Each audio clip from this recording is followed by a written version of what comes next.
Meu nome é Jane Berwanger, eu sou advogada, sou presidente do Instituto Brasileiro de Direito Previdenciário e professora de Direito Previdenciário da Universidade de Santa Cruz do Sul e de outras instituições universitárias. O tema do curso que nós estamos trabalhando é benefícios rurais. Os benefícios rurais apresentam uma série de especificidades dentro do direito previdenciário e por essa razão optamos por trabalhar uma aula, um curso especificamente sobre este tema. Dentro dos benefícios rurais, na aula de hoje, nós abordaremos a caracterização, classificação dos segurados rurais, começando pelos empregados, avulsos e contribuintes individuais. Estão conosco o Edson, a Adriana e o Valmer, universitários aqui presentes. Relembrando a última aula, rapidamente, nós abordamos sobre o aspecto histórico da inclusão dos trabalhadores rurais na Previdência Social. Nós tivemos uma tímida, uma pequena inclusão no período anterior à Constituição Federal de 1988, a partir da Lei 4.214 de 1963, que não chegou a efetivar-se em termos de benefícios previdenciários, apenas na prática garantindo benefícios na área da saúde. Depois nós tivemos a Lei Complementar número 11 de 1971, que aí sim garantiu o pagamento de um benefício de meio salário mínimo apenas para o chefe de família. Os benefícios também eram extremamente restritos, garantindo-se apenas a aposentadoria por velhice, aposentadoria por invalidez, auxílio funeral e pensão por morte. Repito, apenas caracterizando como segurado o chefe de família. A Constituição de 1988 modificou esta realidade e passou a prever, a partir inicialmente então do princípio constitucional da uniformidade e equivalência dos benefícios e serviços às populações urbanas e rurais, mas também garantindo então a equiparação de trabalhadores rurais e urbanos, incluindo todos no regime geral de previdência social e mais especificamente tratando concretamente da inclusão daqueles que trabalham individualmente ou em regime de economia familiar. A partir da Constituição, então, a Lei 8.212 e a Lei 8.213 descreveram quais seriam estes segurados no meio rural e também a Lei 8.213 relacionou os benefícios a que os trabalhadores rurais teriam direito, muito próximos dos benefícios um rol muito próximo dos benefícios dos trabalhadores urbanos. Nós tivemos uma grande modificação na legislação, principalmente com relação aos segurados especiais, aqueles que trabalham individualmente ou em regime de economia familiar, a partir da Lei 11.718, de junho de 2008. O objetivo desta lei foi ampliar o acesso dos trabalhadores rurais à Previdência Social, garantindo uma aproximação das regras de crédito rural, de política agrícola, voltadas à agricultura familiar. Como já falamos também, a lei classifica os trabalhadores rurais em 4 espécies. De onde eu tiro esta classificação? Quem criou esta classificação? A própria lei é quem fez essa classificação. A Lei 8.213, lá nos artigos 48 e 143, quando ela trata da aposentadoria por idade, com idade reduzida, ela especifica quem seriam esses trabalhadores rurais.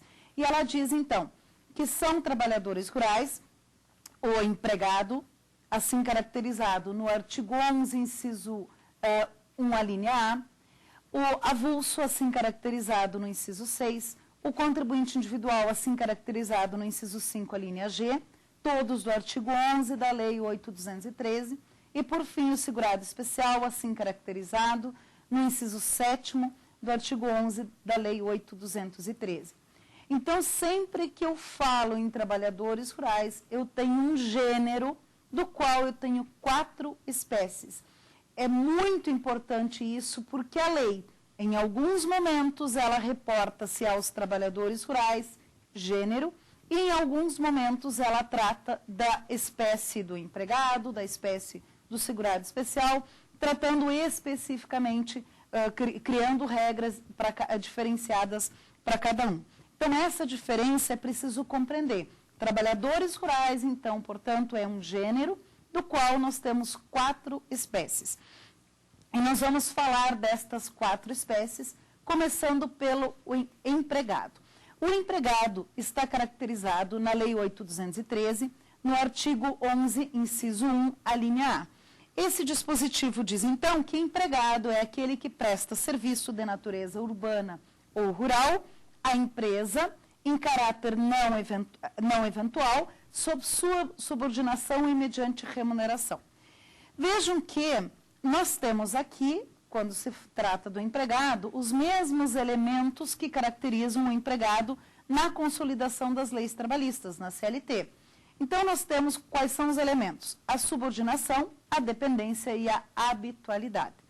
Quando a lei fala que presta serviço à empresa, não significa dizer só a empresa num sentido estrito, mas também a todos os empregadores, porque no artigo 15 da Lei 8.212, ela equipara as empresas, equipara os contribuintes individuais, os empregadores, pessoas físicas, às empresas.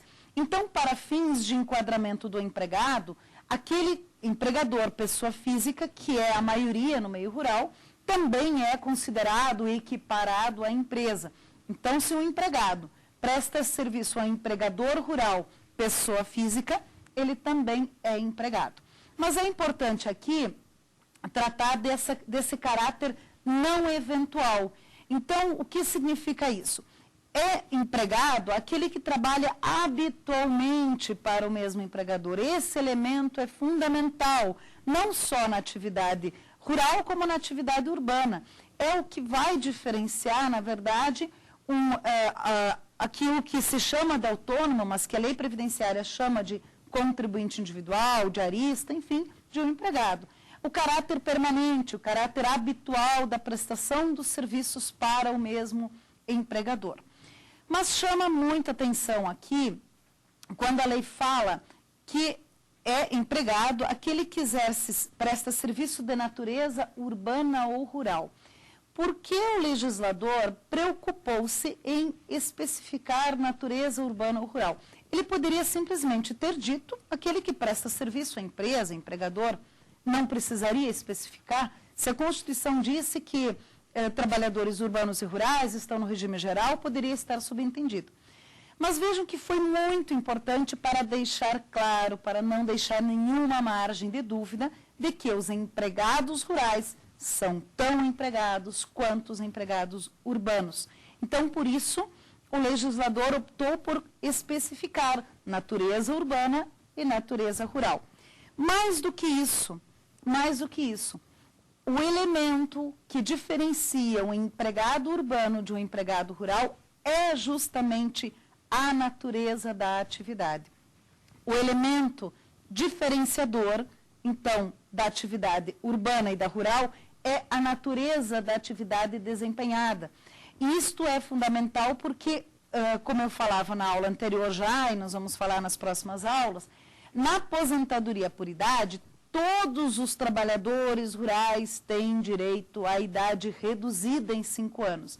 Então, para verificar se um empregado tem direito à aposentadoria por idade aos 60 anos mulher, 65 anos homem, ou se ele tem direito à aposentadoria por idade 55 anos mulher, 60 anos o homem, eu tenho que verificar qual a natureza da atividade desempenhada. Aqui, o que vai prevalecer não é como em outras normas, como, por exemplo, para fins de enquadramento sindical, para fins tributários, em que geralmente o que predomina aqui é a atividade preponderante do empregador. Nesse caso, não. O elemento aqui é a natureza da atividade. Então, eu posso ter, por exemplo, o empregado rural numa empresa que exerce essencialmente atividade urbana.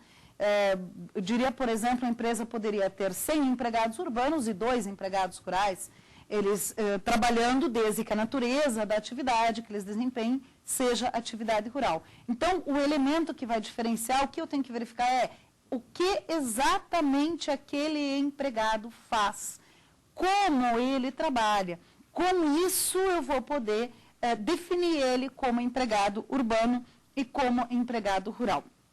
Infelizmente, ainda não se consegue compreender muito bem essa diferença e é muito comum em deferimento de benefícios dizendo que a natureza da atividade não é rural. Infelizmente, o INSS usa um critério muito restrito que é aquilo que está especificado na carteira de trabalho e previdência social. Quando ali está empregado rural ou trabalhador rural, não há problema. Mas quando está, por exemplo, serviços gerais ou outras atividades, aí muitas vezes acontece de o INSS vir a indeferir o benefício, entendendo que se trata de atividade urbana, não olhando, neste caso, que o estabelecimento é agrícola, ou não fazendo uma maior investigação para verificar efetivamente o que este empregado faz. Existem algumas formas de fazer isso, como, por exemplo, hoje, todo empregado tem direito de ter acesso ao perfil profissiográfico previdenciário. O PPP, chamado, ele não tem só a função de caracterizar atividade especial. Ele tem a função de descrever as atividades que o empregado faz. Então, ali, este pode ser um instrumento que vai caracterizar o empregado como rural. Outro instrumento pode ser a declaração do empregador. O empregador declarar quais as atividades desempenhadas pelo empregado. Um terceiro instrumento pode ser uma entrevista com o segurado e até, eventualmente, uma pesquisa no local onde ele trabalha para verificar. E ainda pode-se utilizar a declaração do Sindicato dos Trabalhadores Rurais como uma forma também de dizer quais as atividades desempenhadas por aquele empregado, para então caracterizá-lo como empregado rural. Bem, nós tivemos em alguns momentos na normatização, e ainda temos na Instrução Normativa número 45, no artigo 31, especificado que aqueles que exercem atividade, por exemplo, de motosserrista, tratorista e outras atividades, seriam urbanos e não rurais. Por que isso acontece? É porque ainda está se ligando à legislação antiga, a Lei Complementar 11 de 71, que previa, então, a legislação também da Previdência Urbana, que previa estes empregados como urbanos. Mas, na verdade, está se esquecendo, quando se faz isso, quando se coloca o capataz, o tratorista, o motosserrista, enfim, esses profissionais, quando se enquadra eles como urbanos, está se esquecendo, está se ignorando aquilo que diz o artigo 11, inciso 1, a linha A, que é o que caracteriza hoje o empregado rural, ou seja, aquele que presta serviço de natureza rural. Está se deixando de levar em consideração a norma atual e se apegando a normas antigas que diziam de forma diversa. Nesse sentido, eu chamo a atenção para uma ação civil pública ajuizada pela Federação dos Trabalhadores na Agricultura no Rio Grande do Sul e que já tem sentença de procedência em primeiro grau, em segundo grau e aguarda recurso especial. Essa ação civil pública, ela tem por objeto justamente determinar que o INSS leve em conta não o título, o nome da atividade, mas efetivamente qual atividade desempenhada, principalmente com relação ao tratorista e ao capataz. Esta ação civil pública tramita no Tribunal Regional Federal da 4ª Região, sob o número 2005-7100-044-110-9. Vou repetir, 2005-7100-044-110-9. E está hoje em recurso especial, aguardando julgamento, sob o número 148040.